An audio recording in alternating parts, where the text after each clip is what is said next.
चतुरायन दिया था, ओकरा से आगा ही आ गया पंचरायन नियम दिया। कौन सा नियम दिया?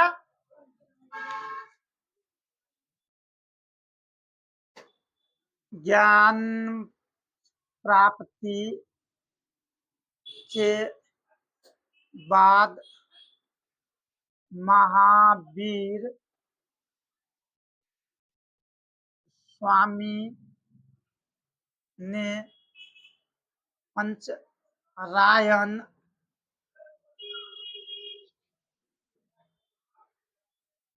नियम दिया।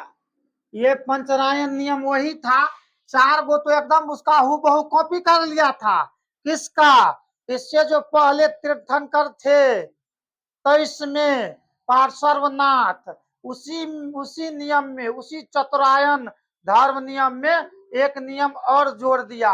हम लिख देते हैं 5वां नियम इन्होंने बताया था कि सभी जैन धर्म जो भी आदमी है क्या रहेंगे? ब्रह्मचर्य जीवन को अपनाएंगे।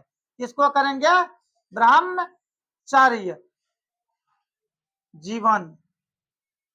ब्रह्मचर्य जीवन का मतलब होता है कि जैन भिक्षु कभी क्या करेंगे? शादी नहीं करेंगे, कभी शादी नहीं करेंगे। ये भी नियम बहुत कठोर था।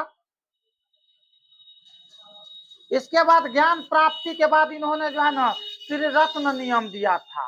क्या दिया था? बहुत पूछता है जैन धर्म का त्रिरत्न। हिंदी लिखना बड़ी टफ है। 1 नंबर में दिए थे समय का दर्शन, समय का दर्शन। दूसरा नियम था समयक ज्ञान, और तीसरा नियम था समयक आचरण। लुसेंट में ऐसे ही है त्रिरत्न के बारे में।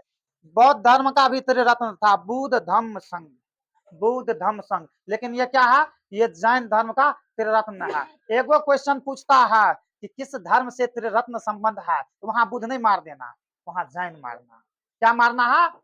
जैन धर्म से त्रिरत्न संबंध है। क्या? समय का दर्शन, समय का ज्ञान और समय के आचरण। ठीक है।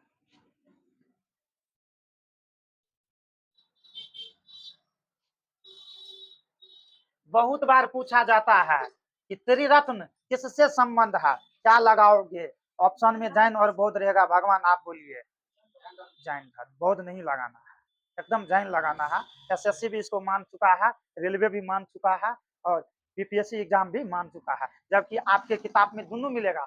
जैन का त्रिरत्न समय का दर्शन, समय का ज्ञान, समय का आचरण, और बौद्ध का त्रिरत्न बुद्ध संघ धम्म। लेकिन जब पूछेगा त्रिरत्न किससे संबंधित है, तो होना तो चाहिए दोनों ना, लेकिन कहता है जैन। तो जैन कहता है तो जैन मारिए। इसलिए जब बौद्ध पढ़ाएंगे तो ये भी होगा। महावीर स्वामी मूर्ति पूजा और कर्म कांड का जो है ना विरोध किया करते थे। महावीर स्वामी किसका विरोध किया करते थे? मूर्ति पूजा और कर्म कांड को। ठीक है। जैन, जैन में क्या है? किस चीज का विरोध होता है ना? मूर्ति पूजा तथा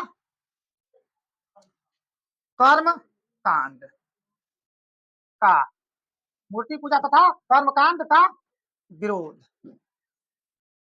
जैन धर्म में जो है ना मूर्ति पूजा और कर्म कांड का विरोध होता है। ठीक है। देखिए इस धर्म में जो है ना मूर्ति पूजा था, कर्म कांड का विरोध किया ना। इस धर्म को अनेश्वरवादी कहा गया। इस धर्म को क्या कहा गया? अनेश्वरवादी। अनेश्वरवादी का मतलब होता है कि ईश्वर है, ईश्वर है, लेकिन उसका फिक्स कोई आकार नहीं है। ईश्वर वो है जिन्होंने ये दुनिया को, सृष्टि को रचा है, जिन्होंने ये पृथ्वी बनाया, जिन्होंने ये सूर्य बनाया, जिन्होंने ये चांद बनाया, जिन्होंने ऑक्सीजन दिया, जिन्होंने हवा दिया, जिन्होंने ये सृष्टि किया। तो वो अनिश्वरवादी है, मतलब कि कोई आकार नहीं है। इन्होंने मूर्ति पूजा का विरोध किया, कहा किसी मूर्ति को पूजा करना ये सही बात नहीं है। किसी व्यक्ति को भगवान नहीं माना, किसी व्यक्ति को इन्होंने भगवान नहीं माना। किसमें? तो ये पूछता है कि जैन धर्म कौन सा है? अनिश्वरवादी है। और इन्होंने आत्मा को माना। इन्होंने किसको माना? आत्मा को माना और पुनर्जन्म को माना। इन्होंने एकरा में किसका मानता दिया? आत्मा, आत्मा की मानता दिया तथा किसका मानता दिया? पुनर्जन्म का मानता दिया।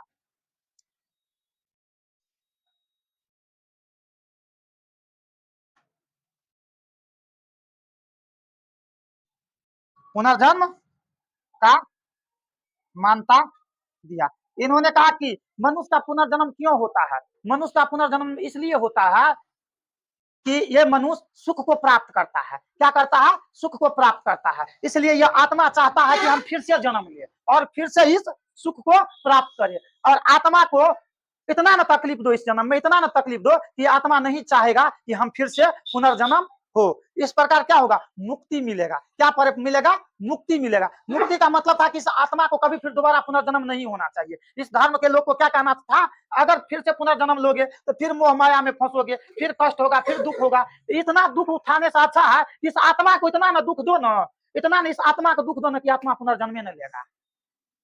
इसका मानना था। अनेश्वरवादी था। यही अनेश्वरवादी था बौद्ध धर्म। उन्होंने भी कर्मकांड और मूर्ति पूजा को विरोध किया। तो पूछता है सबसे विविया क्वेश्चन में फंसता है कि जैन धर्म और बौद्ध धर्म में क्या समानता है? जैन धर्म बौद्ध अभी पढ़ा ही नहीं थोड़ा, यही अनिश्वरवादी की समानता है। क्या है? इन्होंने भी मूर्ति पूजा को विरोध किया, कर्मकांड को विरोध किया। इन्होंने कहा जो ईश्वर है ना वो एक है, मान लेते जिन्होंने इस दुनिया को सृष्टि किया वो है, इसके लिए हम उसको पूजा करने की आवश्यकता नहीं है। किसी फिगर को, किसी मूर्ति को पूजा आप करते हैं, भगवान मानते हैं, वो तो कोई आदमी है, वो भगवान थोड़े ना है। भगवान जो है उसका रूप ही नहीं है। भगवान जो है उसका रूप नहीं, वो निरंकार रूप है, अनिश्वरवादी है। मतलब ईश्वर को उन्होंने जो है ना मूर्ति के रूप में नहीं एक्सेप्ट किया।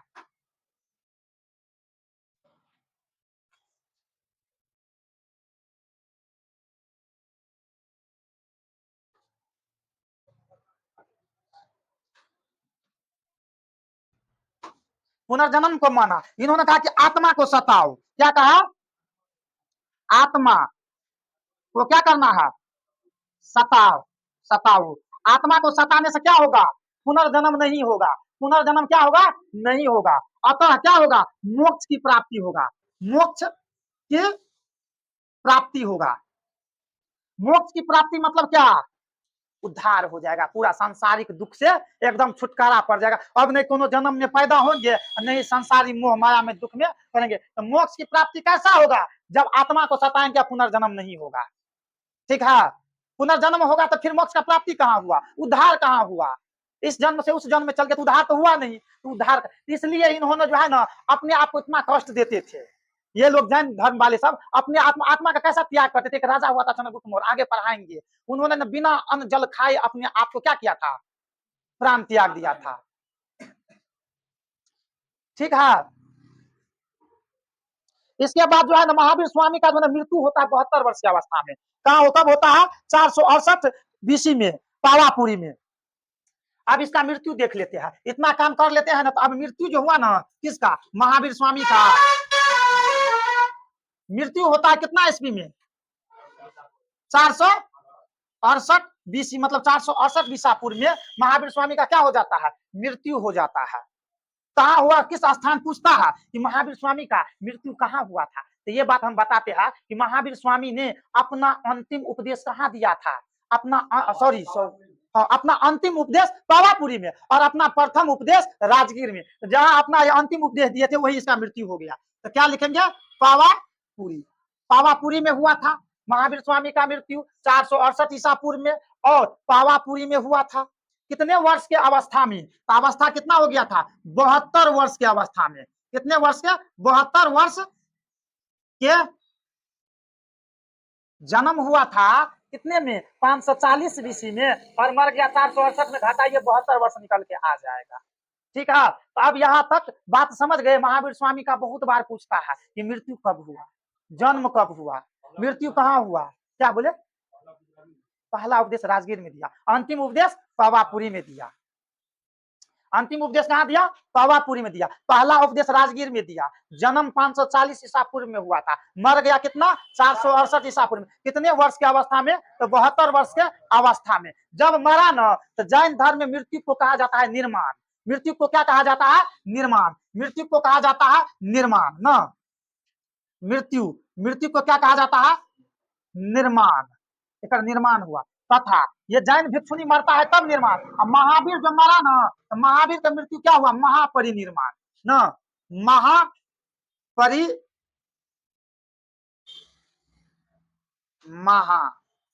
महापरिनिर्माण। महापरिनिर्माण। मृत्यु को क्या कहा गया? महापरिनिर्माण। जैन धर्म में निर्माण का मतलब होता है मृत्यु। जैन धर्म में निर्माण का मतलब क्या होता है? मृत्यु होता है। मृत्यु का मतलब निर्माण होता है, लेकिन निर्माण उसके लिए शब्द प्रयोग होता है जो जैन भिक्षुक होता है। लेकिन ये तो तीर्थकर थे, महान आदमी थे, तो इसलिए एकरा नाम ये जो मरा ना, तो एकरा नहीं कहा गया निर्माण हुआ, इसको कहा गया महापरिनिर्माण। तो आपको अगर पूछबो करेगा तो मृत्यु नहीं पूछेगा, पूछेगा कि महावीर स्वामी का महापरिनिर्माण कब हुआ? 468 ईसा पूर्व में। पूछेगा महावीर स्वामी का महापरिनिर्माण किस जगह पे हुआ? तो 72 पावापुरी में। कितने वर्ष की अवस्था में? तो 72 वर्ष की अवस्था में। यहाँ एक एक पॉइंट जरूरी है ना, एक एक पॉइंट जरूरी। जन्म, मरण, स्थान, प्रथम उपदेश सब याद रहेगा ना। जन्म हुआ था किस स्थान पर? जन्म किस स्थान पर हुआ था? कुंडग्राम वैशाली में। उसके बाद मर गया कहाँ? पावापुरी में। इसके बाद मृत्यु कितने वर्ष की अवस्था में हुआ? 72 वर्ष। कब हुआ? 468 में। जन्म कब हुआ? 540 में। इस सारा का सारा एक एक लाइन जो है ना, कोई बार एग्जाम में पूछा है। ठीक है, इसलिए हम इस बात को इतना बार रिपीट करते हैं। आप लोग घर जाइए, इसको खूब पढ़िए, खूब याद करिए। इसके अतिरिक्त कुछ पढ़ने की आवश्यकता नहीं, इसको प्रैक्टिस कीजिए, फिर इसके बाद एग्जाम में, टेस्ट में बनाइए। इस चीज को जो है ना, धीरे धीरे धीरे पैराग्राफ को ऊपर उठाइए। ठीक है, अब देखिए महावीर स्वामी का जो है ना, दो सबसे प्रिय शिष्य था। एकों का नाम था भद्रबाहु, एकों का नाम था अस्तुल बाहु। तो लिखते हैं महावीर स्वामी का क्या दो सबसे प्रिय शिष्य था।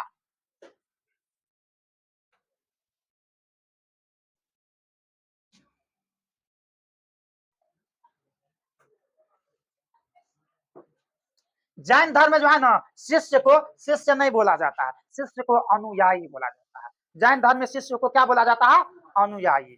तो ठीक है, महावीर स्वामी का सबसे प्रिय अनुयायी क्या वो था?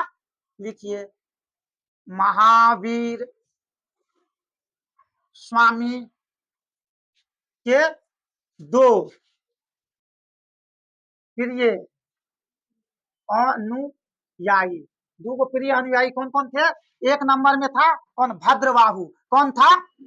भद्रबाहु। और दोसरका का नाम था स्थूल, स्थूल बाहु। क्या नाम था? बहुत पूछते हैं भद्रबाहु और स्थूल बाहु के संबंध में। जैन धर्म का ये दो आदमी है ना, बहुत महत्वपूर्ण है, भद्रबाहु और स्थूल बाहु। अब क्या होता है कि महावीर स्वामी का मृत्यु हो गया है, अब इसका दो शिष्य बचा है, अनुयायी बचा है। अब ये लोग कहाँ रहता है? मगध में रहता है ना, मगध में रहता था। और मगध में क्या हुआ ना, भीषण अकाल आया। क्या आया? भीषण अकाल आया। बुआ हट जाए ना, पूरा डिस्टर्ब हो 50 लगा कर छोड़ दे ना। क्या हुआ? भीषण अकाल आया। भीषण अकाल के बाद क्या हुआ? मगध में क्या आया? 12 वर्ष का भीषण अकाल आया मगध पर। 12 वर्ष का भीषण अकाल। जब यहाँ पर अकाल का मतलब जानते हैं ना, रोदी हो गया, तरह तरह का बीमारी बीमारी होने लगा, पूरा समझ लोग यहाँ त्राहीमान त्राहीमान करने लगा, लोग यहाँ से इर्द गिर्द भागने लगा।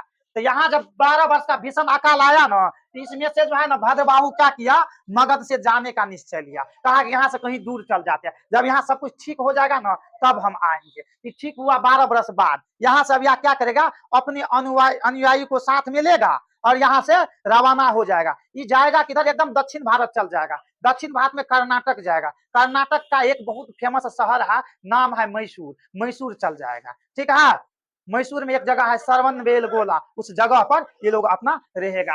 अब क्या करेगा? यहाँ से यही बात को लिख देते हैं, भद्र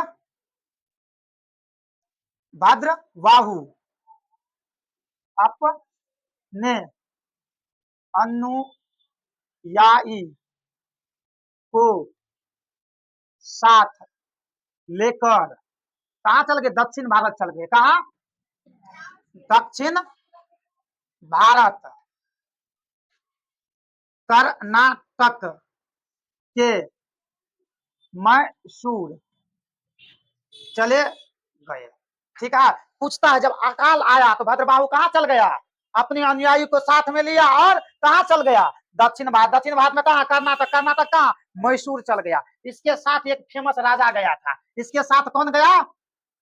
भद्रबाहु के साथ मगध के राजा चंद्रगुप्त मौर्य गया था। कौन गया था? चंद्रगुप्त मौर्य गए थे। ये भी अपना जैन धर्म अपना लिए थे। ये भी राजा वाला जो अपना बेटा बिंदुसार को राजा बना दिए थे। इसके बाद जैन मुनि भद्रबाहु के साथ कहाँ चल गए? दक्षिण भारत कर्नाटक चल गए।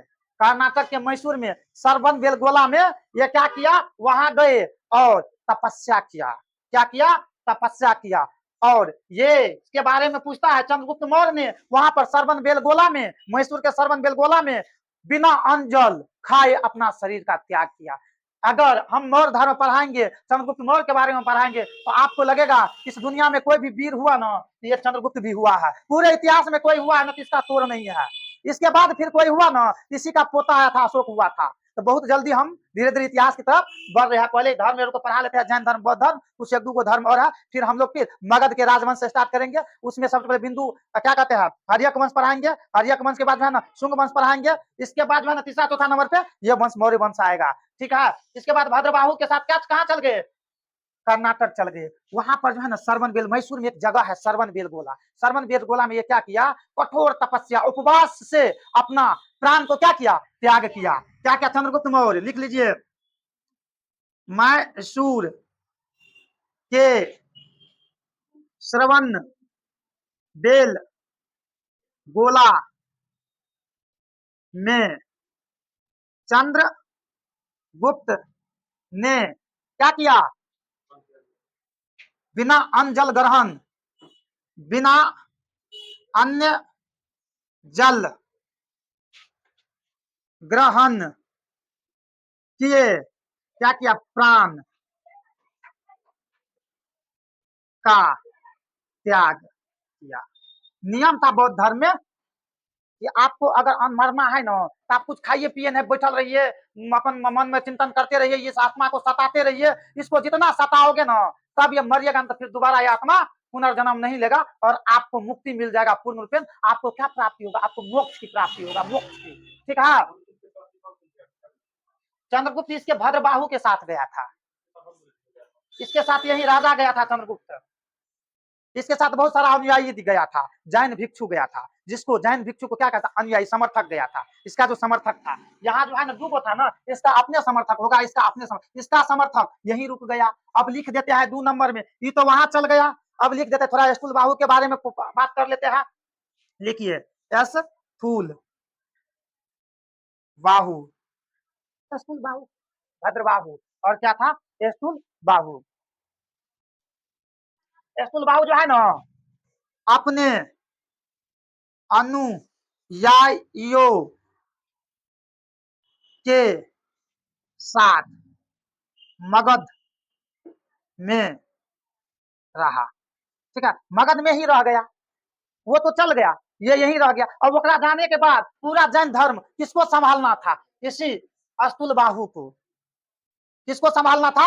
इसी स्थूल बाहु को। अब क्या होता है ना कि ये फिर 12 वर्ष के बाद भीषण अकाल खत्म हो जाता है तो ये लौट के आता है। लौट के आने के बाद इस दोनों के बीच जो है ना, दोनों के बीच गहरा मतभेद हो जाता है, लड़ाई हो गया होगा। ये बोलता होगा कि हम पहले से यहाँ इतना दिन तो हम महंत बनेंगे, ये कहता होगा कि नहीं महंत तो हम है, तब हम बनेंगे फिर से। इसी बात को लेकर के क्या हो गया होगा? दोनों के बीच में गहरा मतभेद हो गया। जैन धर्म यहाँ से 2 मतों में फुट गया, श्वेतांबर और दिगंबर। फिर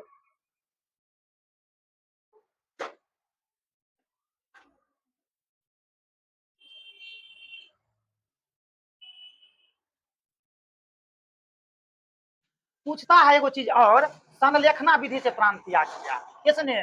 चंद्रगुप्त मौर्य। जो प्राण को त्याग, सर्वन को चंद्रगुप्त मौर्य ने बिना अन्न जल ग्रहण किए प्राण का त्याग किया। इस नियम को संलेखना कहता है। संलेखना, संलेखना विधि से प्राण को त्याग किया। अगर जैन धर्म में आप खाइएगा पिएगा नहीं ना, कुछ अन्न जल नहीं खाइएगा ना, इस तरह से प्राण को त्याग करिएगा, तो पूछता है कि मौर्य वंश के संस्थापक चंद्रगुप्त ने जैन धर्म को स्वीकार किया और अपना प्राण त्याग किया। किस विधि से प्राण त्याग किया? संलेखना विधि से प्राण त्याग। संलेखना विधि क्या है कि आप कहीं एक जगह बैठ जाइए, अपना आत्मा को कष्ट दीजिए, कुछ खाइए पिए नहीं, कुछ ओढ़िए पिनिए नहीं, एकदम बैठल रहिए। आंधी आए तो जब तक आप मरते नहीं हो, चाहे मरने में 1 महीना लगे, 2 महीना लगे, 6 महीना लगे, ठीक है, 3 से 4 दिन में थोड़ी ना कोई मरता है। आप जब तक नहीं मर जाते हैं, आपको उठना नहीं है, ये संकल्पित होता है। कौन विधि? संलेखना विधि।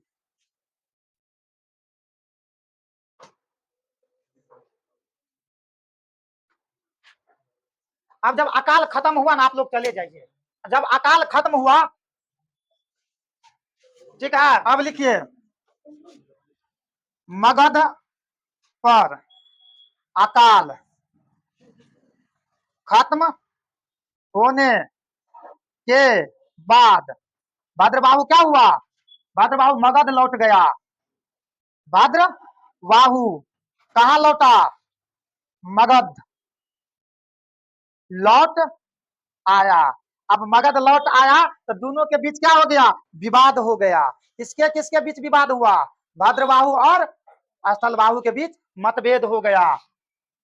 अब लिखिए, भद्रबाहु तथा स्थलबाहु के बीच मत गहरा, अच्छा लिखिए, मत भेद हो गया। किस लिए मतभेद हुआ होगा? जैन धर्म के नियम को लेकर के मतभेद हुआ। किस लिए हुआ? जैन धर्म के नियम के लिए मतभेद हो गया। यहां से जैन धर्म दो मतों में बट गया। कितना मतों में बट गया? दो मतों में बट गया। एक हो गया क्या? श्वेतांबर। एक क्या हो गया? दिगंबर। एक हुआ श्वेतांबर, एक हुआ दिगंबर। अब हम देख लेते हैं भद्रता। अब लिखते हैं यहां से, जैन धर्म दो मतों में बट गया। दो मत में बट गया। थोड़ा मिटा लेते हैं, ठीक है। एकदम कहानी की तरह समझ रहे हो ना जैन धर्म? आज जैन धर्म को खत्म कर देंगे इसी कहानी की तरह। हा? एकदम ऐसे कहानी की तरह एकदम पढ़ना है। कोई भी अभी तक में पढ़ा है बिल्कुल कहानी की तरह बताया है, पॉइंट बाय पॉइंट बना के बताया है। इसके बाद क्या कहानी हुआ, क्या हुआ है ना। अगर 3 बार 4 बार पढ़ के आइएगा ना, मानिए, यकीन मानिए, आपका जो है ना बहुत अच्छा लेवल का तैयारी हो जाएगा। एग्जाम में आप दरोगा के एग्जाम दीजिए, बिहार पुलिस के एग्जाम दीजिए, कोई भी एग्जाम दीजिए, आपसे एग्जाम में क्वेश्चन नहीं छूटेगा। दो मत में बट गया। एक मत तो हुआ किसका? एक पहला मत हुआ ना, वो मत हुआ श्वेतांबर। मत कौन सा हुआ? पहला मत श्वेतांबर हो गया, ठीक है। श्वेतांबर, ये श्वेतांबर किसका हो गया? ये स्थूलबाहु का हुआ। जो स्थूलबाहु का जो ना मत को माना ना, वो श्वेतांबर हो गया।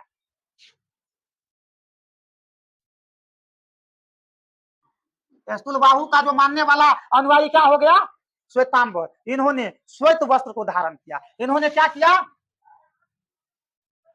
श्वेत वस्त्र धारण करने लगा। तथा दूसरा जो हुआ अनुयायी, दूसरा मत जो हुआ ना, वो हो गया दिगंबर। दिगंबर इसका कौन था? ये भद्रबाहु का था। भद्रबाहु।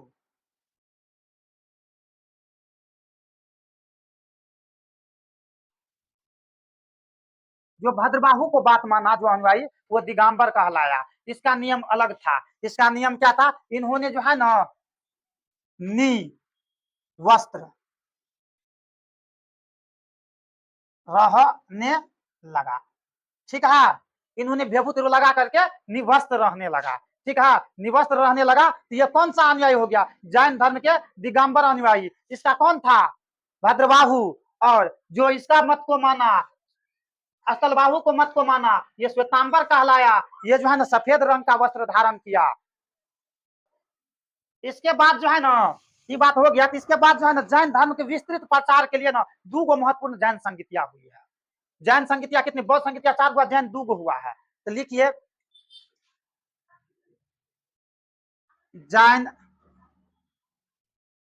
धर्म के प्रचार तथा विस्तार के लिए दो जैन संगीतियां हुआ। क्या को जैन संगीति हुआ?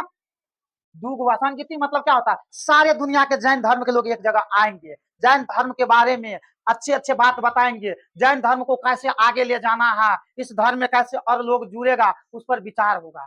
मतलब कि लाखों हजारों के भीड़ में वहां सभा लगा, कई दिन तक ये संगीतिया चला। इस संगीति में कई तरह का किताब को लिख दिया गया। मतलब ऐसे वैसे जन संगीतियां नहीं हुई थी, आप कल्पना नहीं कर सकते। इतना बड़ा सभा आज तक नहीं कहीं हो रहा है। मोदी जी के रैली में भी इतना बड़ा लोग नहीं जुटता है, इतना बड़ा जन संगीतिया हुई थी। ठीक है, कितना जन संगीतिया हुई थी, पूछता है दो, और दोनों का नाम पूछता है, कब कब हुआ था, कहाँ कहाँ हुआ था, यही सब तो पूछता है। आलतू फालतू ओक्का बोक्का बात थोड़ी ना पूछता है। पहला हुआ था 300 ईसा पूर्व में। पहला कहाँ हुआ था, इंक डालते में, पहला जैन संगीति हुई थी 300 ईसा पूर्व में। कहाँ हुआ था, ये पाटलिपुत्र में हुई थी। कहाँ हुआ था, पाटलिपुत्र में। हाँ, और पूछता है पहला जैन संगीति का अध्यक्षता किसने किया, तो यही स्थूल बाहु ने किया था। क्योंकि वो तो भगोड़ा हो गया था, तो वो तो ज्यादा महत्व नहीं, लेकिन वो विद्वान आदमी था। कौन, भद्रबाहु, वो पढ़ा लिखा था। देखिए, जैन धर्म के प्रचार और विस्तार के लिए क्या दो जैन संगीतियां हुई। पहला संगीति जो हुआ ना, ये सबसे बहुत इंपॉर्टेंट है, विविया है, विविया है। पहला संगीति जो हुई थी ना, संगीति, संगीति मतलब क्या होता है, बहुत सारा जैन लोग आएगा, एक पे एक जैन मुनि, जैन विद्वान लोग आएगा। तो पहला जैन संगीति कहाँ हुआ था, 300 बीसी में हुआ था। बीसी मतलब कौन, ईसा पूर्व। 300 बीसी में कहाँ पे हुआ था, ये पाटली, पाटलिपुत्र कहाँ है, बिहार। पुराना नाम पाटलिपुत्र का जो है ना पटना है। ठीक है, पुराना नाम पाटलिपुत्र का, नया नाम क्या है, पटना है। इसको जो है ना कौन रखा था, शेरशाह सूरी ने।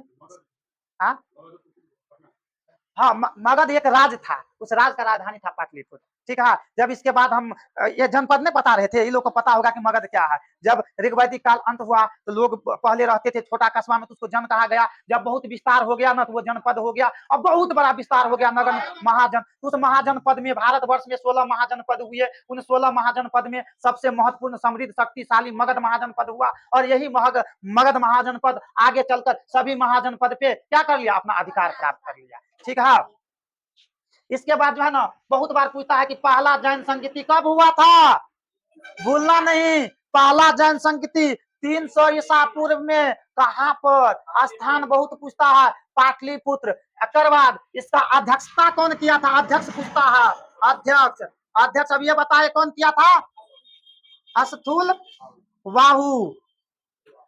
अब ये स्थूल बाहु अध्यक्षता तो किया, क्योंकि इसलिए ये अध्यक्ष बना। इससे ज्यादा योग्य था भद्रबाहु, इनसे ज्यादा योग्य था। लेकिन भद्रबाहु जो अकाल में चल गए थे ना, तो 12 वर्ष मगध पे रहे नहीं ना, यहाँ का जैन धर्म का मेन हीरो ये बन गया। वो आया ना तो राजगद्दी पे बैठने नहीं देता था भद्रबाहु को, लेकिन अध्यक्षता में वो भी आया, क्योंकि ये जैन संगीति सब धर्म को लेकर हो रहा था। तो उस इसी जैन संगीति में उन्होंने एक किताब का रचना कर दिया, भद्रबाहु 12 अंग नामक। क्या किया था, इसमें जो है ना एक किताब, अब भद्रबाहु तो अध्यक्षता किया, बारी भद्रबाहु का।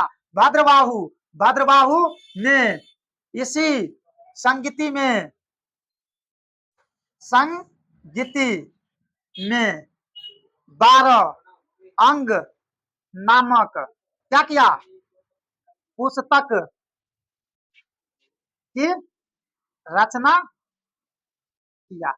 पूछता है ये 12 अंग नामक पुस्तक किसने लिखा है, तो भद्रबाहु ने। आपसे एग्जाम में, क्वेश्चन बैंक में, सेट में आएगा 12 अंग नामक पुस्तक किसने लिखा, तो भद्रबाहु ने लिखा। ये ऐसे नहीं पूछता, और कहीं इसको घुमाता है कि भद्रबाहु द्वारा लिखा गया 12 अंग पुस्तिका कब लिखा गया था, तो ये आएगा पहला संगीति में, पहला जैन संगीति में। कब लिखा गया था, पहला जैन संगीति में।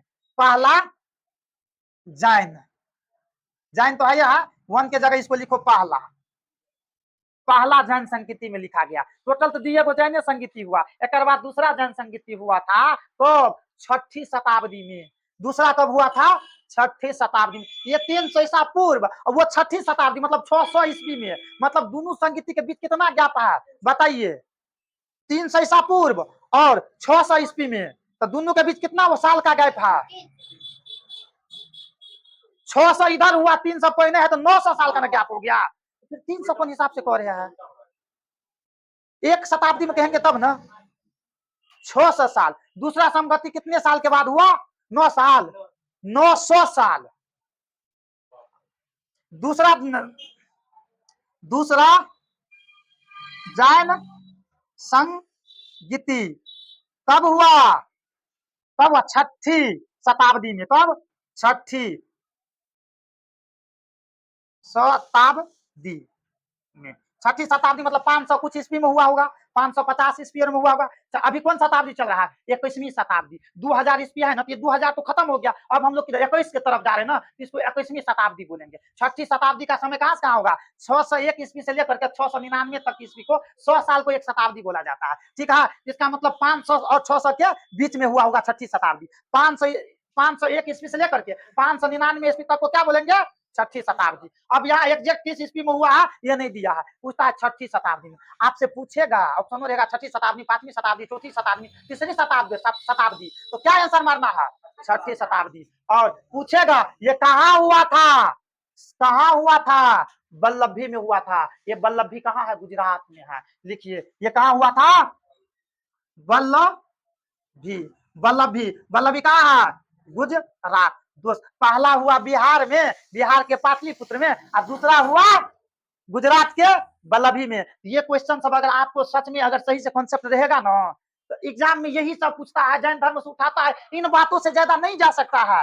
यकीन मानिए, बनिए, बहुत अच्छा चीज पढ़ा रहे हैं, एकदम सिलेक्टेड, एकदम टू द पॉइंट पढ़ा रहे हैं। आलतू फालतू किताब में बहुत है, उतना हम यहाँ क्वथांक नहीं लिखा रहे हैं।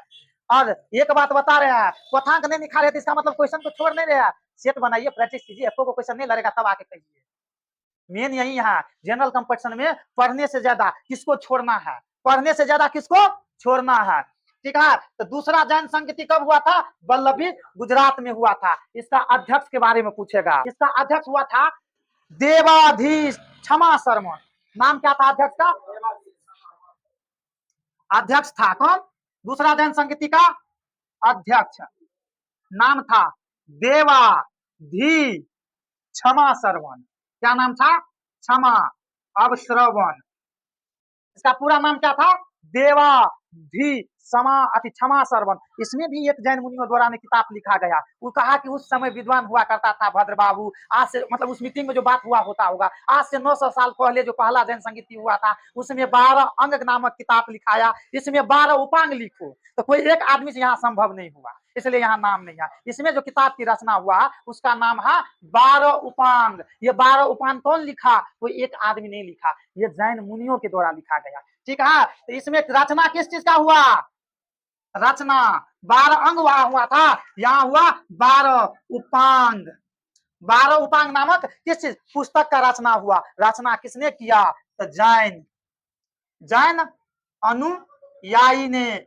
जैन अनुयायी, जैन मुनि को क्या कहते हैं? अनुयायी कहते हैं। इसका कोई एक व्यक्ति ने किया, समूह में मिलकर किया था। तो आपसे पूछता है कि 12 अंग का रचना कहाँ हुआ था और 12 उपांग का रचना कहाँ हुआ था। आपसे पूछ देगा क्वेश्चन कि 12 अंग और 12 उपांग किस धर्म से संबंधित है। ऑप्शन में रहेगा जैन, 2 में रहेगा बौद्ध, 3 में रहेगा इस्लाम, 4 में रहेगा इनमें से कोई नहीं। तो क्या आंसर मारोगे?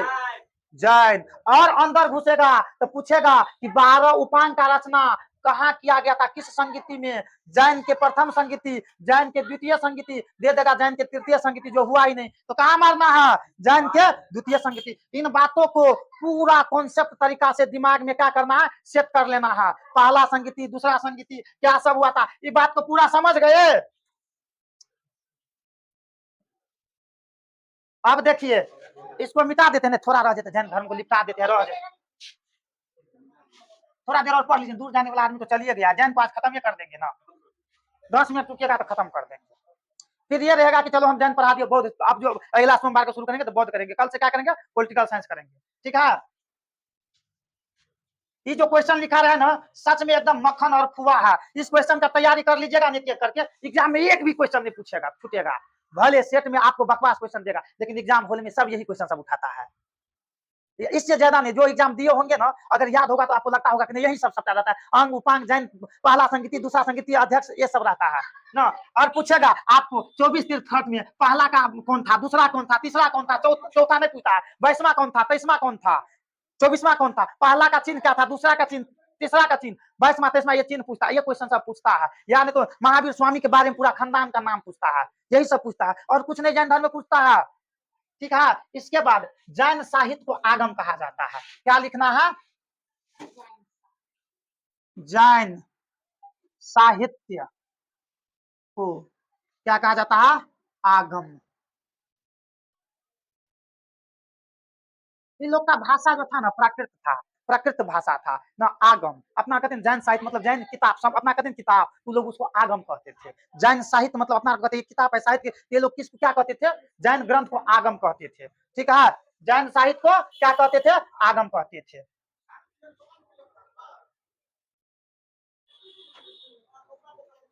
एक और पूछता है पुस्तक का नाम, भद्रबाहु सच में विद्वान था।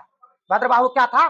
सच में। पूछता है एक किताब है जो जैन धर्म से संबंधित था, नाम है कल्पसूत्र। कल्पसूत्र की रचना किया था भद्रबाहु। कल्पसूत्र की रचना किसने किया था? भद्र। आपसे पूछेगा कल्पसूत्र किस धर्म से संबंधित है, एक क्वेश्चन। कल्पसूत्र की रचना किसने किया? भद्रबाहु। ठीक है, किस धर्म से? तो जैन से। और पूछेगा इसमें तीसरा क्वेश्चन कि कल्पसूत्र का, कल्पसूत्र में किसके बारे में लिखा है? तो जैन तीर्थंकर के बारे में लिखा है। ये भद्रबाहु जो आया ना तो पूरा जैन धर्म को अध्ययन किया, सारे तीर्थंकर के बारे में अपना लिखा है। किसमें लिखा है? कल्पसूत्र में लिखा। तो सच में विद्वान आदमी थे भद्रबाहु की नहीं थे? 12 अंक की रचना कर दिया पहले संगीति में, और फिर इसके बाद एक किताब और लिखे कल्पसूत्र, जो जैन ग्रंथ का सबसे महत्वपूर्ण किताब है। क्या किताब है? कल्पसूत्र। लिखिए, कल्प सूत्र की रचना कौन किया था? भद्रबाहु। कल्पसूत्र की रचना भद्रबाहु ने किया था। कल्पसूत्र में क्या चीज है? कल्पसूत्र में है जैन तीर्थंकरों का जीवनी। ठीक है, लिखिए, जैन तीर्थंकर का जीवनी किसमें है? ये कल्प सूत्र में है। कल्प सूत्र में है। जैन तीर्थंकर का जीवनी किसमें है? कल्प सूत्र में है। तो पूछता है कि ये कल्प सूत्र क्या है? तो जैन ग्रंथ है, जैन का आगम है। इसकी रचना किसने किया था? तो आपको बताना है इसकी रचना भद्रबाहु ने किया था। इसमें क्या लिखा है? तो जैन धर्म के 24 गो जो तीर्थंकर हुए थे, तीर्थंकर, उसका जीवनी के बारे में इन्होंने लिखे है। ठीक है, कुछ अब जो है ना जैन धर्म को मानने वाला कुछ प्रमुख राजा हुए थे। जैन धर्म को मानने वाला कुछ राजा हुए थे। जैसे आपका राजा हुए थे, ये राजा हुआ था सबसे पहले प्राण का त्याग किया। ठीक है, उसके नाम ले लेते हैं। चंद्रगुप्त मौर्य हुआ था। उसके बाद कौन हुआ था? उदयन हुआ था। उसके बाद जो है ना अजात शत्रु हुआ, उसका बेटा उदयन हुआ। अजात शत्रु और उदयन, चंद्रगुप्त मौर्य। इसके बाद कौन हुआ? खारबेल हुआ था। हाथी गुम्फा अभिलेख के लिखा था? राजा खारबेल लिखा था ना। कहाँ का था? उड़ीसा का शासक था, कलिंग का नरेश था। उन्होंने जो है ना वो भी किस धर्म को अपनाया था? जैन धर्म को अपनाया था। इसके बाद राजपूत भी था। इसके बाद चंगेल चंगेल अति क्या चंदेल शासक था। तो लिखिए, जैन धर्म को अपनाने वाले ना, जैन धर्म को मानने वाले प्रमुख राजा, इसका हम हेडिंग बना लेते हैं। जैन धर्म के मानने वाले प्रमुख राजा का हेडिंग बनाते हैं। क्या करते हैं? राजा ये माना था। एक नंबर में हम मान लेते हैं अजात शत्रु। अजात शत्रु ये था कौन? ये था हर्यक वंश के एक राजा था। इसका पिताजी का नाम था बिंबिसार। इन्होंने अपने बाबूजी को मार के राजा बना था। क्या नाम था? अजात शत्रु। क्या नाम था? अजात शत्रु। दूसरा कौन था? इसी का एक और बेटा था उदयन। ये कहा आपने दादा को मार के राजा बने हैं तो हम भी अपने बाबू को मार के राजा बने। इन्होंने क्या किया? उदयन। उदयन क्या किया? इसको मार के राजा बना था। ये भी अपने बाप को मार के बना था, ये एकड़ा मार दिया। जब हम जो है ना ये पढ़ाएंगे हर्यक वंश, तो इस सब के बारे में पूरा कल्ला चिट्ठा खोलेंगे एकदम कहानी की तरह। ठीक, अजात शत्रु अपने बाबू को मार दिया था। उसका बाबू का नाम था बिंबिसार। ये हर्यक वंश के संस्थापक था, मगध राजवंश का पहला धर्म था। ठीक है, इसके बाद उदयन के बाद हम आ जाएंगे 3 नंबर पे। महान राजा था कौन? चंद्रगुप्त। चंद्रगुप्त मौर्य। इन्होंने मौर्य वंश की स्थापना किया था। इसके जैसा आज तक कोई विद्यार्थी नहीं हुआ। कहा जाता है चंद्रगुप्त मौर्य जैसा आज तक नहीं कोई शिष्य हुआ, चाणक्य जैसा आज तक इस धरती पे कोई गुरु नहीं हुआ। ठीक है, ये मान इसने है ना संलेखना विधि से अपना प्राण त्याग किया। थोड़ा देर हम पहले पढ़ाए थे। ये भी क्या क्या भद्रबाहु के साथ चल गए थे। इसके बाद 4 नंबर का राजा जो है ना, राजा खारबेल, आप लोग नाम सुने होंगे। खारबेल बताए थे ना, इन्होंने हाथी गुम्फा भी लेख लिखा था, राजा खारबेल। इसके बाद जो है ना, एगो वंश पूरा का पूरा वंश मान लिया, राष्ट्रकूट वंश। क्या? राष्ट्रकूट। राष्ट्रकूट वंश जो है ना, पूरा का पूरा जैन धर्म को माना। इसके बाद कौन था? चंदेल वंश। इन्होंने भी पूरा का पूरा इसका वंश किस धर्म को माना? जैन धर्म को माना। 100 नंबर में क्या देंगे? चंदेल। चंदेल शासकों ने, शासकों, ये सब क्या किया था? जैन धर्म का अपना। एक और नाम था अमोधवर्धन, नाम था अमोधवर्धन। उन्होंने जो है ना, जैन धर्म को मानता था और अपना प्राण कैसे त्याग किया पता है? कैसे किया पता है? नदी में समाधि लिया, नदी में डूब करके संलेखना विधि से वो भी अपने आप को जीवन का त्याग किया। जीवन का त्याग करने का कई विधि थी। एक था अन्न जल त्याग करके, जो राजा कौन किया था? चंद्रगुप्त मौर्य। दूसरा संलेखना विधि, जिन्होंने अपना समाधि ले लिया, समाधि मतलब पानी में डूब के मर गया, नाम था अमोधवर्धन। नाम था राजा, लिखिए 6 हो गया। 7 नंबर में अमोध वर्धन। ठीक है। इतना राजा जो है ना जैन धर्म को मानते थे। तो आपको ये राजा को कर्म तरीका से अपनी मेमोरी में सेव करना है, इतनी अच्छे तरीका से रख लेना है। आपसे इनमें से पूछ देगा और कुट मिला करके कि कौन इनमें से जैन धर्म को मानते थे। कुछ राजा आएगा बौद्ध, जैसे अशोक बौद्ध धर्म को माना था, ठीक है, तो ऐसे करके कुट में दे देगा कि कौन राजा जैन को माना, कौन बौद्ध को माना, कौन नहीं माना। तो ये भी जरूरी है ना, अब पूछता है। बहुत इतना कॉन्सेप्ट रखिएगा ना, तो फिर आप लोग को जैन धर्म एक बढ़िया से कॉन्सेप्ट के साथ पढ़ना है।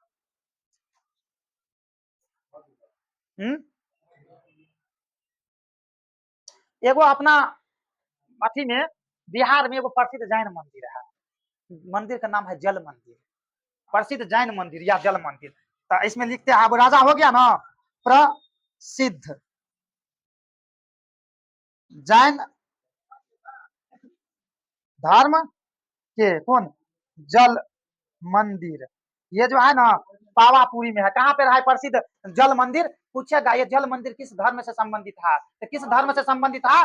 जैन धर्म से संबंधित है। ये जल मंदिर कहाँ है? बिहार राज्य के पावापुरी में। तो ये प्रसिद्ध जैन धर्म के जल मंदिर कहाँ है?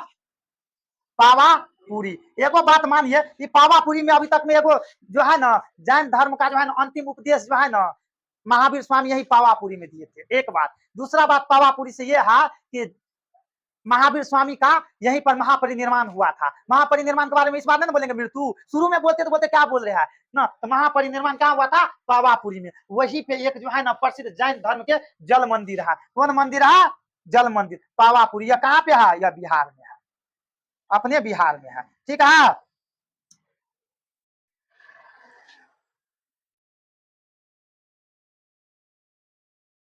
एक बात जानते हैं, जैन धर्म को सबसे ज्यादा किस वर्ग के लोग अपनाते थे?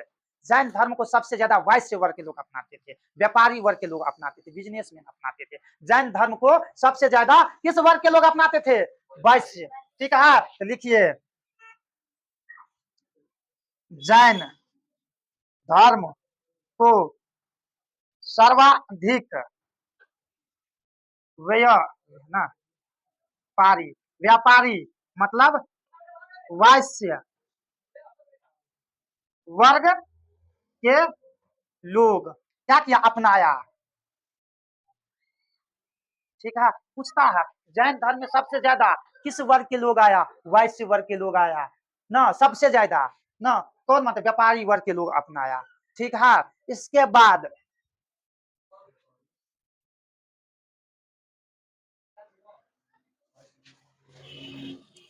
एक है जैन धर्म के अंतिम तीर्थक जो मेन हीरो थे, महावीर स्वामी का उपदेश का संकलन एगो किताब में कर दिया। उसका नाम था पूर्वा नामक किताब। क्या नाम था? पूर्वा नामक किताब था। लास्ट क्वेश्चन लिखाते हैं, इसके बाद छोड़ देते हैं। यहाँ पे लिख देते हैं महावीर, महावीर स्वामी के उपदेश को कहाँ वर्णित किया गया है? पूर्वा, पूर्वा नामक, महावीर स्वामी के उपदेश को पूर्वा नामक पुस्तक में संकलन किया गया है। संकलन, संकलन किया गया। जैसे नहीं बताए थे वेद को किसी ने नहीं न लिखा है, वेद को संकलन किया है। संकलन कौन किया था? महर्षि कृष्णन न द्वैपायन वेद व्यास। इसी तरह ये जो महावीर स्वामी जो अपना उपदेश दिया था ना, इस उपदेश को कहाँ पर संकलन किया गया है? तो पूर्वा नामक पुस्तक में। किसमें? 12 अंग 12 उपांग पूर्वा। इसके बाद ये सब जो है ना किताब कल्प सूत्र, ये बुक सब जो है ना